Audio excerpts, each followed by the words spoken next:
वन्देऽहं श्रीगुरो श्रीयुता पदकमलम्। हरे कृष्णा। सभी भक्तों का स्वागत है। माधवेंद्र पुरी जी के प्रमुख शिष्यों में एक प्रमुख शिष्य हैं ईश्वर पुरी। ईश्वर पुरी जी की विशेषता क्या है? ईश्वर पुरी जी ने माधवेंद्र पुरी जी से ये भक्ति का बीज प्राप्त किया, भगवान की प्रेमा भक्ति का बीज प्राप्त किया और बाद में ये ईश्वर पुरी श्री चैतन्य महाप्रभु के गुरु बने।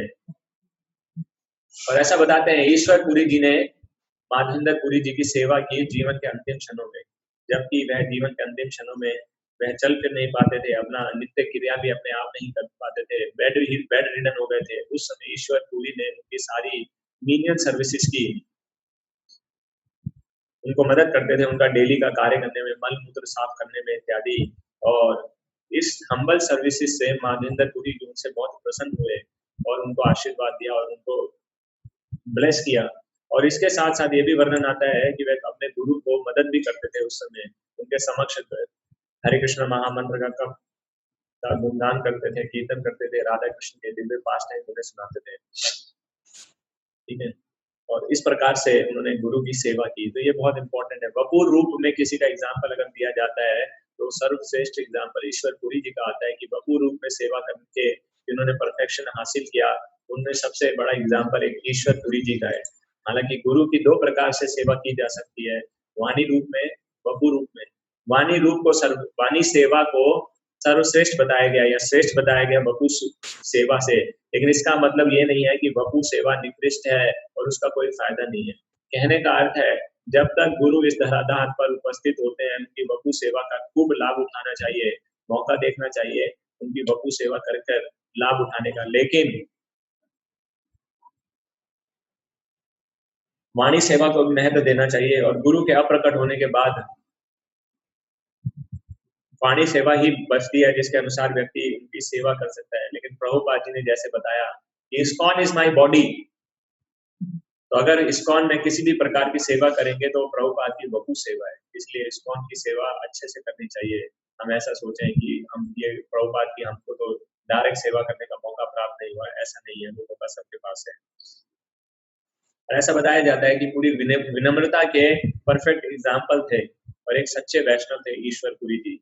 ऐसा वर्णन आता है। अद्वैत आचार्य जो कि ईश्वर पुरी के शिष्य हैं, लेकिन जब उनसे पहली बार मिले ईश्वर पुरी जी, उस समय अद्वैत आचार्य जी अपने श्री विग्रह की सेवा कर रहे थे और ईश्वर पुरी जी वहां पर उस समय बैठ गए, उनसे कुछ नहीं कहा और उनका इंतजार किया काफी देर तक, सब्र रखे, धैर्य रखे, उन्होंने उनका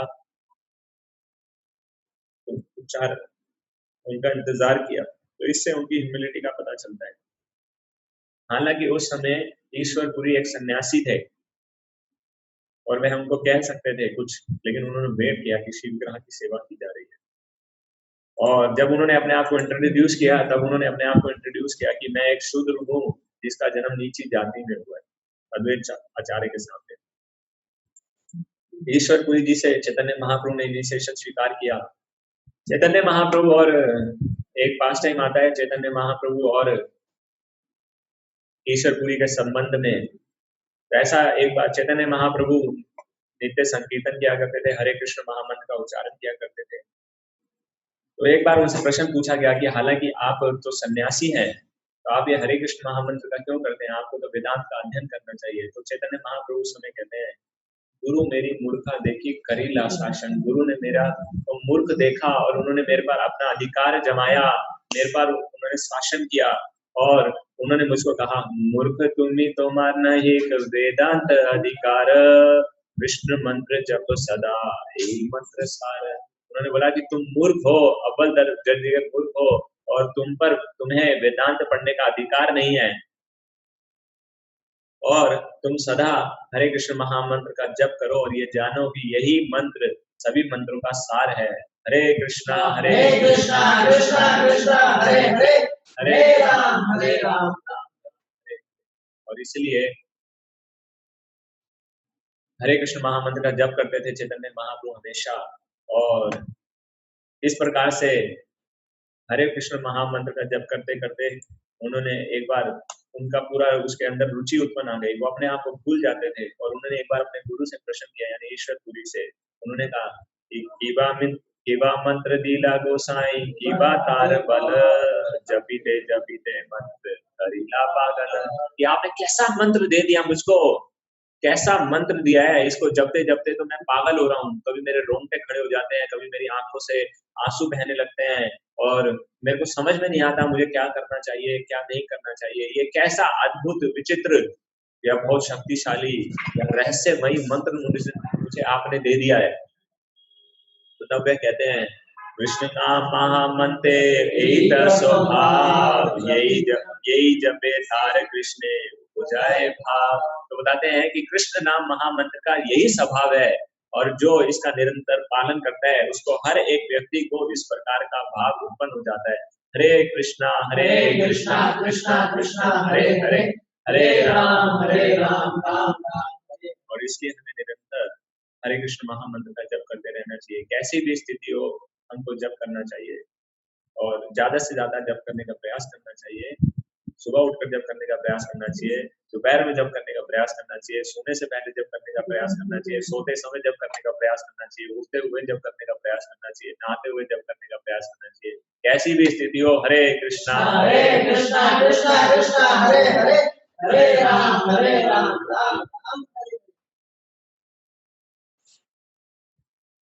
और इसके कुछ समय बाद ऐसा वर्णन आता है कि चैतन्य महाप्रभु के घर एक बार चैतन्य महाप्रभु के पास ईश्वरपुरी जी आए, तो ईश्वरपुरी जी का स्वागत चैतन्य महाप्रभु ने बहुत अच्छे तरीके से किया और उनके लिए पर्सनल उन्होंने कुकिंग किया, उनको पर्सनली सर्व किया और उनके अपने हाथों से उनको चंदन का पेस्ट लगाया और उनको बहुत अच्छी सुगंधित फूलों की माला भेंट की।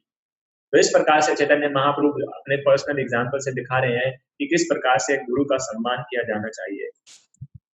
तो यह सम्मान बहुत आवश्यक है, लेकिन शील प्रभुपाद जी कहते हैं कि इसके साथ गुरु का सम्मान करना, गुरु को ग्लोरिफिकेशन करना, लेकिन प्रभुपाद जी बताते हैं कि इसके साथ साथ प्रैक्टिकल सेवा करना भी जरूरी है।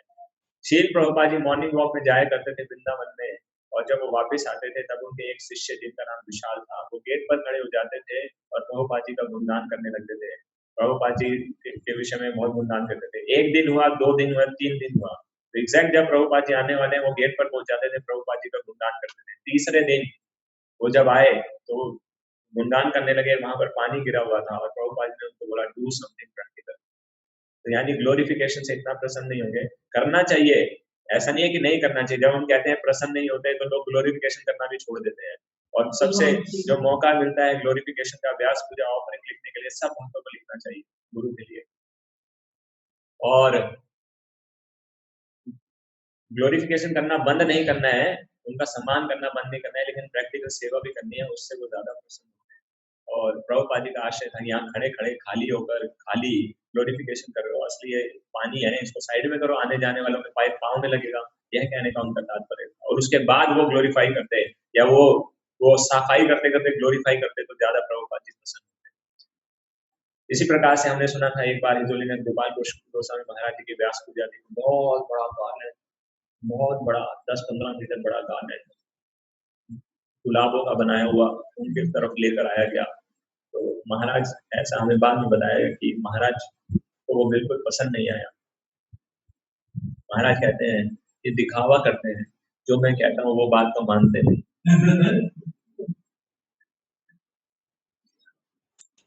और अभी हम सुन रहे थे हिजोलीनस गोपाल कृष्ण गोस्वामी महाराज जी का एक कोट, उसमें बताते रहते कि ऐसा कभी भक्त ने पूछा कि महाराज हम आपके लिए क्या कर सकते हैं, आपका स्वास्थ्य ठीक नहीं रहता, कुछ हम दवाई वगैरह, तो महाराज कहते हैं मेरी दवाई वास्तविक रूप में ये दवाई नहीं है एलोपैथी होम्योपैथी, मेरी दवाई है अगर आप अच्छे ध्यान पूर्वक जब ध्यान पूर्वक ध्यान करके हरे कृष्ण महामंत्र का जप करते हैं, हरे कृष्णा कृष्णा कृष्णा हरे हरे हरे राम राम राम हरे हरे। तो इसलिए हमको वे कहते हैं कि आपको ध्यान पूर्वक जप करने का प्रयास करना चाहिए और एक अच्छा भक्त बनना चाहिए। और श्री चैतन्य महाप्रभु के विषय में बनना है, एक बार चैतन्य महाप्रभु ईश्वरपुरी जी के बर्थ जो जन्म स्थान है वहां से गुजर रहे थे, तो वहां से उन्होंने कुछ धूल लिया, रज लिया और उन्होंने कहा कि यह रज मेरा प्राण है और मेरी आत्मा है। This dust is my life and soul. और ईश्वरपुरी जी का समाधि भी ऐसा बताया जाता है कि 64 समाधि क्षेत्र वृंदावन में। तो आज यहीं तक चर्चा करेंगे, इसके आगे की चर्चा हम कल करेंगे। हरे कृष्णा। जगत गुरु श्रील प्रभुपाद की